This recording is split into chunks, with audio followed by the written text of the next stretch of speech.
Hello and welcome to episode 55 of the Ski Podcast. It's perfect for the stay-at-home skier or snowboarder, which I'm guessing we all are at the moment. We are sponsored by Switzerland Tourism, a place where most ski resorts are just 9 hours drive from Calais, which you might need that information later on in the year. Snow chains are interestingly sold in most petrol stations as well in Switzerland, which you might need that information later on in the year. It's not just snow in Switzerland. The summer is wonderful as well. There's hiking, running, climbing, via ferrata, lakes. It's an amazing, and I'd say what better way to spend 5 weeks, 1 week of your 5-week extended quarantine holiday that you'll be forced to take. It's not just me here. Ian Martin is here fresh from his ski trip to the Barnard Castle dry slope. How are you, Ian? Yeah, I'm very well, thank you. Actually, I'm fresh from, I've just been paddleboarding on the channel, I suppose, so that was a nice way to start the day. Was that an essential travel? I think you're allowed to do that these days, that's exercise. Oh, right, good stuff. Okay, and also there is another voice on the show. We're joined by Megan from In the Snow. How are you, Megan? Very well, thank you. Thank you for having me.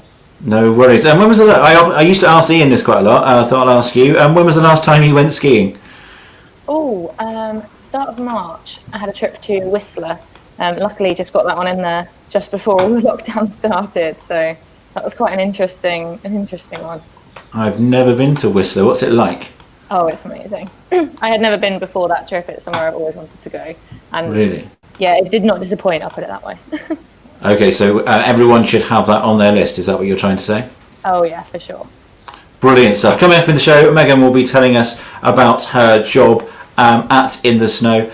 Ian will be chatting to Laurie Taylor, and I am going skiing with old friend of the show, Dave Burrows, obviously before confinement happened. Right, let's get on the way with the show. Let's go. What are we talking about first, Ian? Well, you tell me. You're in La Clusaz. You're in Déconfinement. Presumably, you're going out and enjoying the mountains and that beautiful area where you live. Yeah, I have been out. I have been walking quite a lot. Done a bit of mountain biking. Been to some barbecues with my friends. There were some illegal raves in the woods. I didn't go to those. I just heard them. Right. I think you mentioned that before. So, what are the rules about how many people can gather together at the moment then? I think in public it's 10, in private do what you like. Right, okay. And I know at the moment people can travel up to 100 kilometres in France. Have you noticed lots of people coming into La Clusaz to enjoy a bit of exercise in the mountains? The traffic is definitely up in terms on the road, but when you go actually on the mountain, I don't feel like I'm seeing a huge amount of people. There's definitely a lot more motorbikes right. driving around. Because the Col de Colombier has opened, is that right? The Col de Colombier has opened, and the Col de Aravis has been open all winter. It's a popular route to drive, I think. This is part of a tour. I don't think people necessarily stop. And it's a bit like, Durdle Door in Dorset, where people just get out their car, walk to it, take a selfie, get back in the car and leave again without exploring any of the surroundings. Right, okay. Well, as long as they don't hang around and fill up your village too much. We also, you mentioned, Megan, before that you were out in Whistler during or just before the lockdown. I was out in Switzerland, in Andermatt, and you might recall, I'll have to look it up, but whatever episode it was, we interviewed Lars from the Radisson Blu out in Andermatt, and he gave us a bit of that history of Andermatt. Well, they are kind of open again in their Déconfinement, if you want to call it that. Episode 52 it was, and he sent us a little update of how things are going over in Andermatt. It's nice of him to send that in. I like the fact that the sauna's closed. I think it's a very sensible thing. It does make me wonder though, Ian, is it, with all this, would you think you would enjoy a holiday when there's so many restrictions? Hey, if I could go out to the Alps just now, I would definitely do that, because I'd be happy just to go walking in the mountains. It wouldn't be a problem to me. I'd be well up for it. What about you, Megan? Would you be keen to get in the mountains if you could sit so far apart in a restaurant, or if it was one in and one out at the swimming pool? Is that the sort of holiday you'd find relaxing? I'd be keen to get anywhere apart from my flat right now. But yeah, I would definitely be out there sort of as soon as I could. To be fair, the mountains in the summer are incredible. So they are, and in Zermatt, where in Switzerland they're doing well. The lift should be opening on the 8th of June if all goes well. I shared a couple of photos from Zermatt earlier this week, and one of them was like a restaurant. I can't recall the name of it now. And I had to enlarge the photo because it looked so normal. Like there were people sitting, eating meals. There were no like massive plastic screens between them or anything like that. They were, they were spread out, but it just was so reassuring that normal life, can go ahead again. But doesn't that mean, isn't it down to the government? I feel like Switzerland has dealt with it quite rationally and they seem to have controlled it quite well. Whereas I feel Italy is going to look a lot more how you just described, Ian. How do you mean? With the plastic screens and right. the less normal, I think, right. Those countries seem to be a bit more worried than what Switzerland appears to be. I think Switzerland seems to be dealing with it in a lot more rational way. Yeah. But there's interestingly though, away from that, there are some interesting things happening. I thought the Port du Soleil are selling their ski passes now, and I think it's half price, isn't it, for a season pass? Yeah, €4.99, which is an amazing deal, and I think they're going on sale. Well, by the time this podcast goes out, they'll have gone on sale. So I think they're going on sale tomorrow, which would be the 29th of May. But it is an amazing deal. I think there'll be others around because resorts who lost a bit of income towards the end of last season are going down that route of trying to discount a little to get in more revenue just now, like we've seen with things like the Magic Pass that you enjoyed last winter. Where those resorts getting revenue in early on. But I think what I didn't quite understand is I often thought us season pass holders were the lesser customers that they were less concerned about. But it seems to me, from what I'm noticing in the trends, that we actually are quite an important purchaser if they're discounting to get the season passes sold. Now, I understand that's probably a cash flow thing as well. But if we look at the resorts that are opening over in the States at the moment, for the end of the season, they are giving, one of the resorts is having 600 people, and out of the people that can turn up, I think it's something like 540 of them will be season pass holders, as opposed to people just booking a one-day ticket, which, I genuinely am surprised. I thought season pass holders were not a huge revenue income for resorts, and the fact they're prioritising those people to go back skiing now when they could have been making money on day sales, I think that's quite interesting. Yeah, I mean, it makes sense to reward your customers. Is that Arapaho Basin that you're talking about? I can't remember because I didn't write it down. Right, I think Arapaho Basin opened again this week, and they often, ski into to June there. But that's good. I mean, as I think we've said before, we will see this summer.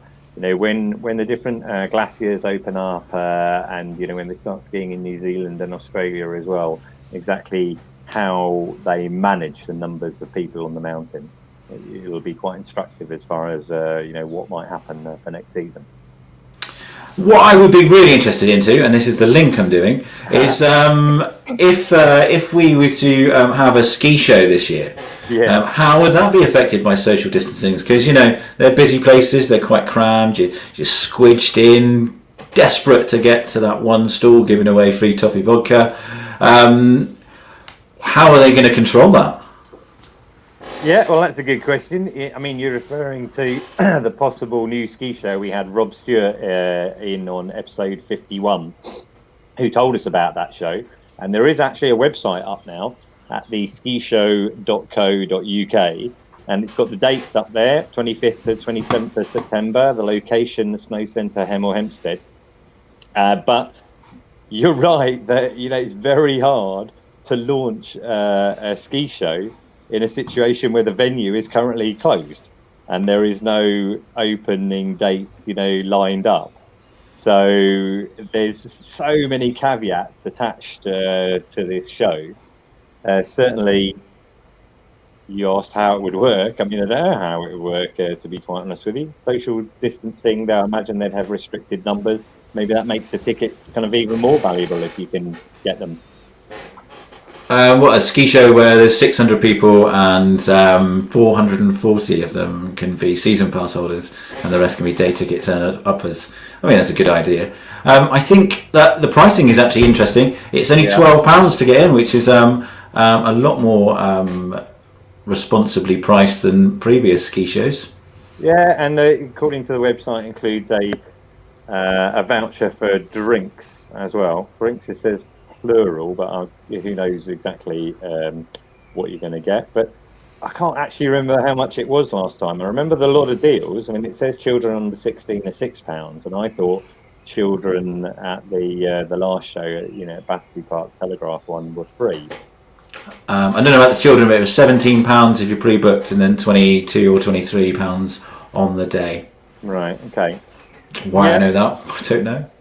Well, it'll be interesting as there's a show, there's a date, there's a location, but as yet, you're not going to be able to buy tickets for it. So we'll follow that one closely to see exactly what's going to happen. It does say tickets on sale 1st of July, so maybe by then we'll have definitive information about it. I mean, what I really want to know is, I don't know if you know the answer to this or if anyone does, is is it all going to be in Hemel Ski Centre, or is there a marquee outside? I don't know why, but this is the one thing I'd really like to know. No, the plan would be for both, for a marquee outside, and how well you know that snow centre. But there's a car park that's on a slope, but there's also a flatter kind of car park near the entrance, and they would use that. And obviously, there's a lot of interior area as well that they can use, and then lots of activities going on the slopes as well. Yeah, well, there we go. That's some exciting car park chat. I enjoyed that. We are luckily joined by a car park expert. Her name is Megan. She works for In the Snow and her sister company In the Car Park. Megan, what is your favourite car park? Have you got a favourite car park? Oh, that is a tricky one. I have visited many car parks in my time. If it's ski related, I love a Waitrose car park, I can't lie. I was just thinking it. I think one of my favourite car parks that is ski related is the one in Teen, right at the front, where they have the flat rope so you can get you closer to your car. It tows you along the car park. I'm going to say that's my favourite car park. I think I've got nightmares from a car park in Teen once, where I got dropped off on a university trip, and they dropped us off right at the other end of the resort, and everyone had to walk all the way through with all their bags. And after a 24-hour coach journey, it wasn't quite the most enjoyable thing. Yeah, that sounds like Teen. We mentioned the Arapahoe Basin earlier. Their car park's pretty cool, actually, particularly at the end of the season there. There's lots of that kind of tailgating stuff and people having parties and things like that. What is tailgating? Well, they've got their pickup trucks, and the idea is they sit down the bottom of it and just have a bunch of drinks and a bunch of beer. Oh, right. I thought it was when you drive really close to someone else's bumper, which is... When I was preparing for this, I was reading that one of the things that are banned when you go to an American ski resort is tailgating, and I just wondered how they thought not driving close to another car would affect the transmission of COVID-19. But there we go. I now know it means sitting in the back of your utes and having a beer. There we go. Our podcast could be a real thing. Yeah, it could be. Why not? We'll get it set up. But you can be our first guest. Megan. Right, so we've probably got some serious questions for you, seeing as though you're very important. Let's start by you telling us what In the Snow is and what your job is. So In the Snow is the only free ski magazine in the UK. So it's one of the main media players in sort of the UK ski scene. And we've got a large website, inthesnow.com. We do 4 print issues every year, and then we've got a big YouTube presence and social media presence as well. So we try and sort of get out ski content any which way we can, sort of 24/7, all year round. And your role in that is to do... So my sort of title would be social and digital content manager. So I basically manage all the stuff that goes out on our social media platforms and also online on inthesnow.com. Well, an exciting job, definitely. So, Ian, you must have an important question. I've just got childish questions that I must stole from Live and Kicking. About car parks. Well, I'm kind of interested to know, like I could imagine listener, thinking they're listening to the pod right now and thinking, wow, okay, I wouldn't mind being online editor for a snow magazine. How did you get that job? Like, how do you get, I don't know, the experience or qualifications to get into that role? Yeah, it's quite a good question. It's something I actually do get asked quite a lot from sort of friends or friends of friends is, oh, how do I get into something like that? It was kind of a combination of chance, like luck and chance, and training and passion, really. I did anthropology as my undergraduate at university, which doesn't really lend itself to any sort of real career. But then I did a master's in journalism because that was something I was really interested in.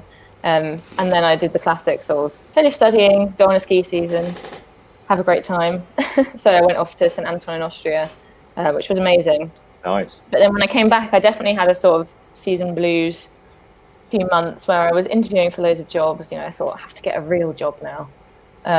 But nothing was really sort of jumping out at me as something that I was really passionate about, interested in. Had a few interviews, but it's something never really clicked. So I started thinking, what am I good at? Which was sort of journalism. What am I trained in? That, and then what do I really love? What am I passionate about? Which is skiing. So I thought, I'll just put the two together. Maybe I should apply to work at a ski magazine or something, which is easier said than done, as I found out. There aren't that many in the UK, so I sort of Googled all of them and then just basically sent out a lot of emails asking about, does anyone do internships or work experience or anything really? Job opportunities would be great, but I wasn't super hopeful. And then, InTheSnow got back to me and just said if I'd be interested in sort of working as a contributor, because I'd pitched sort of a seasonaires guide type thing as something I could write for them if they wanted to sort of see some of my writing or something. And so then I wrote that, they published it, they seemed to really like it. So then they said, well, actually, we might have an opening as sort of running the social media channels. And obviously, as someone that's grown up with social media sort of everywhere, I kind of jumped at the chance to somehow forge a career in that. So you're saying there that because you're much younger than us and we didn't grow up with social media, that you stood a big advantage there. Not necessarily an advantage. I just think I was a lot more keen for it than maybe some other people would have been. But so by providing, you did a bunch of work for free. Is that what you're saying? You provided a bunch of work for free and that led to the job, or did you get paid for that? It wasn't necessarily for free. There was always a conversation there around sort of how I would get paid or something. There was definitely like an implication that something would happen there, but then It just so happened that they actually did need someone, so then I ended up coming on board full time. So good timing as well. So what was your piece about seasons? A guide to doing seasons? So it was kind of like, because when I had been researching to go on a season and done my season, I was Googling a lot, sort of how to get a season job, how to do the interviews, because there's not really much advice out there for stuff like that. Like I could hardly find anything. So I kind of thought, if I can write this stuff, then it might be good to help other people who have been in that same situation. To help them get some guidance, really. I find that's interesting because you may know that back in the day I started a website called natives.co.uk. Season workers website, and we used to have a lot of information on there. But I parted company with that company with Natives quite some time ago. And don't get me wrong, there is stuff out there, but it's usually like you have to search for it, and then a lot of it's quite similar. It's just, here are the places where you should look for jobs and all this. Whereas my content wasn't any good, is that what you're saying? No, not at all. You can't say that. But it's interesting what you say there about you discovered there weren't many ski magazines, because there's even fewer now, aren't there? Because we covered before, I can't remember what episode that was in, about the Telegraph, closing down the show. and closing down their magazine as well. And that magazine had been one of the longest running. I think it used to be the Daily Mail before that, etc. So there are even fewer magazines now. I wondered, in relation to your role there, have you seen any changes in the media overall since that's closed down? A few more job applications, right? No comment. Well, I mean, obviously it's always a shame when a big media player like the Telegraph, like you said, that magazine has gone through sort of all those stages, and it's always been quite a big respected player in the industry. So it's a massive shame for us to see something like that disappear. Obviously, we are bound to gain from that somewhat, and already we're sort of putting in developments in the snow that mean that hopefully we'll drive out of this pandemic in a more positive way and be able to sort of encourage greater consumer demand, I suppose, going forward, and keep people really enthusiastic about skiing during what's obviously quite a difficult time. In terms of changes in the industry, I think a lot of people might look at the situation with that Telegraph Ski and Snowboard magazine and think, oh, this is just another case of print maybe dying out as a media form. Maybe everyone's going online. But in the snow, I don't think that's necessarily how we see it at all. Our magazine over the recent few seasons has really kind of stepped up its game in terms of just the look and the feel of it. And now we kind of put it out as more of a lasting coffee table type magazine where it's something you want to keep, as opposed to just something like when you flip through and then just maybe chuck away. And also, can I just quickly ask, what's the circulation? It's about 43,000, I think, but don't quote me on that. I won't. But I will tell other people that. Well, hang on, I'll come back to you on that one.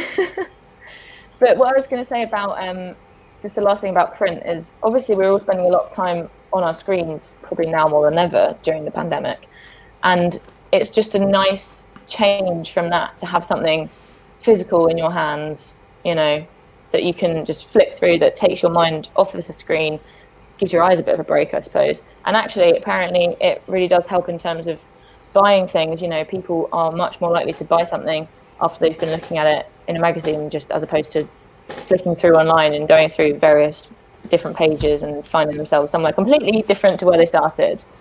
What do you think, Jim? How do you feel versus print versus online? Do you spend much time looking at magazines? I am going to be honest, no, I don't. I'd love to. It's something I dream about, just having endless subscriptions of magazines coming through my door. But for whatever reason, I am the classic person who spends all their time looking at their phone, scrolling through the same 3 websites because I'm not imaginative enough to look at another one. Or am I too scared to look at another website because I'd have to invest my time into getting to know it? So I don't. I scroll through and I read books. I don't tend to look at magazines, I'm afraid. Yeah. Just my honest answer. I try and look at all of the ski magazines because I'm interested to see kind of what areas they're featuring, etc. But they're fewer and fewer of them now, so it's easier to do. And I do end up writing a few articles for different magazines. So one less magazine is not good across the board. It has had an article due to go out in the Telegraph next winter, so that one came to nothing. I think it also kind of shows just how adaptable everyone needs to be in this industry. Everything changes so quickly. Years ago, but now is a way that people consume ski content a lot more. And for us, that's how we felt a lot with YouTube. Like, our YouTube channel has grown exponentially in the last few years because a lot of people see that as their sort of primary source of media content. And as a media producer, we've got to be at the front of doing stuff with that. So it's an interesting time, and it's very fascinating to be involved in, I would say. Yeah, I think your point there, Jim, is you'd much rather listen to a podcast about skiing than read a magazine about it. Yeah, that's totally right. That's what I meant to say, but I said a load of other rubbish instead. You're right. And what are the rewards? What do you get out of your job? Obviously, like journalism, you talk about that. But what people really want to know is, do you get a load of freebies? How many ski holidays do you get out of it? Are you kitted head to toe in Spider outfits, or what's the benefits? You don't wear Spider, do you? There are quite a few benefits. I mean, I would say it's not probably as glamorous as a lot of people think. No, I'm not considered head to toe in Spider, although, if they're listening. But send them in. There are definitely trips, but I wouldn't say they're holidays because, a press trip is rather different to being on a holiday with your friends. But of course, that's not complaining at all. We do get trips, and we are incredibly lucky to be in that position where we do get to go and visit these new exciting places so that we can write about them and, put them in our magazine and share with our readers these incredible experiences that they could have. But yeah, I would say it's not super glamorous, but we definitely get perks that are, that's the reason I love this job. Definitely. What's the competition like when you're on a press trip, right? So there's you and there's, I don't know, Telegraph used to be there. The guys from Planet Ski, do you talk to each other? I mean, fortunately, next time you go, you'll have to sit 2 meters apart, which will be handy. Is it friendly or is there rivalry? Who's the best skier? The best skier is usually the ESF instructor or whoever's taking us around for the day. But no, I would say there's never any animosity or anything like that at all. Everyone's from different publications, but everyone's there to do the same thing. Everyone's there to do the same job. And a lot of the time, as you say, there's not that many sort of publications or media outlets out there, and our readerships quite often are a bit different. So a lot of the time we don't really feel like, oh, what's your angle going to be on this? Because, it's just, you just kind of deal with it, really. I've been on a few press trips where you're with other people and everybody is looking for a different angle. Fortunately, sometimes other people are looking more at the luxury side of things. They want to write about the 5-star hotels and this and that, and that's definitely not my area. I'm much more about the kind of active on mountain sort of stuff. But occasionally you do see journalists trying to sneak in exclusive interviews with someone who's showing you around just to get their own unique content, which is fair enough. I'm trying to do the same as well, but it is quite entertaining. But generally, press trips are fun, because when they do work out, although, as Megan says, it's not like a holiday because often you're taken from one property to another and this restaurant to another.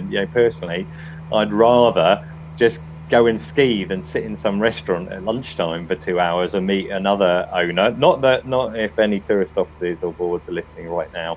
And that doesn't mean I don't want to go somewhere, but it can be a bit restrictive over your schedule, and that's a quid pro quo. You can't complain at all, but it is, it's maybe not as you're just going on all these holidays as sometimes people think. Yeah, but it's a better job than being in office or not being in office as life is at the moment. Or writing for Car Park magazine. Imagine the press trips. There'd be no competition. It'd just be you in a porter cabin in an NCP in Birmingham. Two trailblazer party. That's it. Trailgate. All right. Well, there you go. At the minimum, tailgate party. Yes. We've given you an idea for a new feature for in the snow for this winter feature on the best car parks. And, I'm happy to write it. Have a good winter, and thank you very much for your time. Thank you for having me on. There you go, Megan. Enjoy confinement. I will. There we go. You can stay, or if you can go, it's up to you. What are you talking about next? Well, I think we're going to move on to Laurie Taylor. Is he coming? I actually already recorded an interview with Laurie. Okay. I did an interview with him last week, which is a kind of follow-up because we had Dave Riding on the podcast to last episode 54. And Laurie Taylor is his training partner, or vice versa, depending how you want to look at it. And, Jim discovered his YouTube channel like a year ago, seeing these brilliant videos. So I talked to him about that, and I talked to him about what it's like to train with Dave, and about all of his pretty successful season last year. So I guess we'll put that one in now. Well, it looks like you're sticking around, Megan, for it. There we go. Unfortunately, you can't listen to it because it's pre-recorded. Yeah, no, that's fine. Well, I might head then. I was just going to say 55,000 is the circulation, but obviously you can't put that in there. I'll sort that out for you. Don't worry. I'll just dub it over. 55. Okay, cool. Was that okay for you guys, or? Yeah, that was wonderful. great. It wasn't too boring. No. I know you probably had a lot more interesting guests on than me. It's all part of the broad something that we fly under. Fair. Okay, well, enjoy the rest of your week, I suppose. Okay, Thank cool. I look forward to hearing it when it comes out. Cheers, Megan. Take care. Pleasure to meet you. You too. Bye. Let's crack on then, shall we? Right. Well, that's nice of Megan to drop in. She's gone now. Let's talk to someone less interesting. What I really hope you've asked, Ian, because you're about to interview Laurie Taylor. I hope you found out if he actually does carry Dave Riding's skis. Let's listen to that interview now. So, what I've learned from that is you need to keep your eye out at a park run for any sort of famous person, wherever you're running. I'm going to start looking for a park run in France. I wonder if they do it. It seems like a nice chap though, Laurie Taylor. Yeah. Are you going to gate crash his park run? Are you going to find out when it is and just turn up? See if you can beat him? No, he doesn't live in my area. But yeah, good chap, and really, you can imagine they have a really good training group. Particularly when you look at the videos there, you get a real insight to what it's like for those guys, all training together, and the economies of scale or rising tide floats all boats, whatever it is. He's definitely progressing, and he's pretty young for I think he said he's 24 and Dave Riding's 33, so there's a lot of potential there. I mean, ironically, he looks younger and Dave Riding looks older, though, right? Right. I'll keep that opinion to myself. Yeah, I enjoyed that interview. Interesting, especially all the heart monitoring stuff. Monitoring your heart while you're asleep. Imagine mine is just flatlined. I don't seem to wake up very much.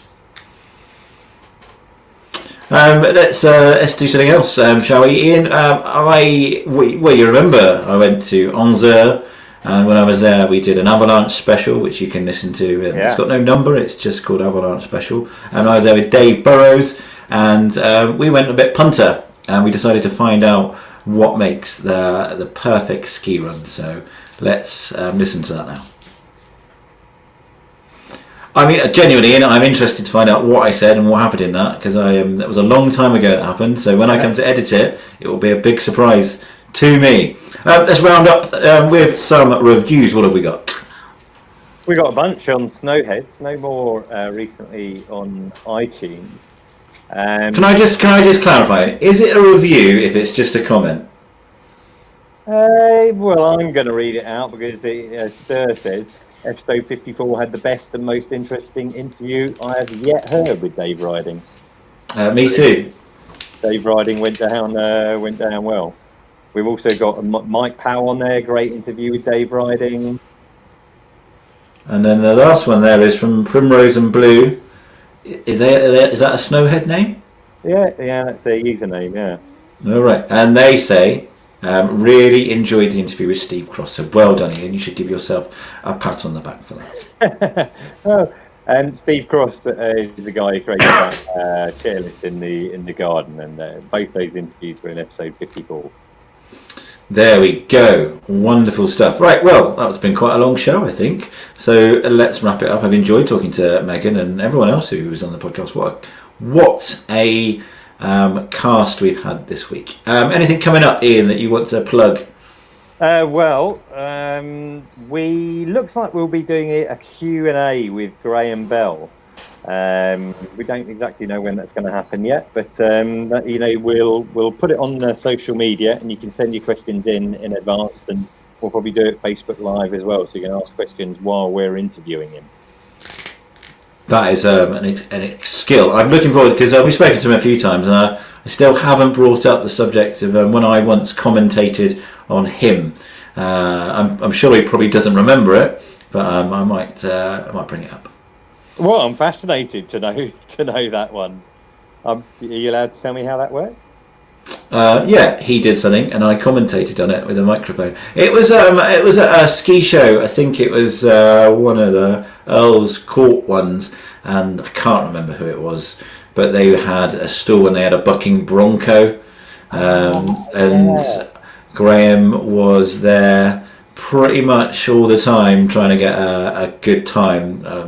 Turns out he's really competitive, and because I'm naturally entertaining when I let words fall out of my mouth, I was allowed to stand on the microphone for a whole 20 minutes and commentate on Graham's attempt. Right, So there we okay. go. Well, we'll look forward to seeing if he can remember that. And It's worth noting, Ian, that out of that 4 days of it, I was only able to do it for 20 minutes. So what came out of my mouth was probably inappropriate enough not to be allowed to do it again. Cool. All right. Well, we'll announce a date for that. And have you got anything up your sleeve, Jim, for the show? I keep trying, There'll be something, I'm sure. I'll pull something out by then. Depending when our next show is, you might be able to go skiing. Well, I'm thinking I might try and go to Des Alpes, I think. Yeah. Okay. Cool. That'd be exciting. Yeah. 6th of June, I believe they're opening. Yeah, I wonder if I have to pre-book my slot or have to pretend I'm in the French race team. I imagine there'll be a lot of race teams up there. There'll be a lot of people wanting to get on that snow. I'll have to get some lycra out just so I fit in. Cool. All right. Well, good to speak to you, Jim. You too. Right, well, that's the end of the show. Don't forget you can follow us on Facebook at The Ski Podcast, on Twitter, and email us, jim@theskipodcast.com or ian@theskipodcast.com, or if you want to catch up with our back catalogue, check out our website. It's imaginatively or practically titled theskipodcast.com. Thanks everyone for listening. Thanks for everyone joining in. Take care. Bye-bye. There we go. I'm interested to see how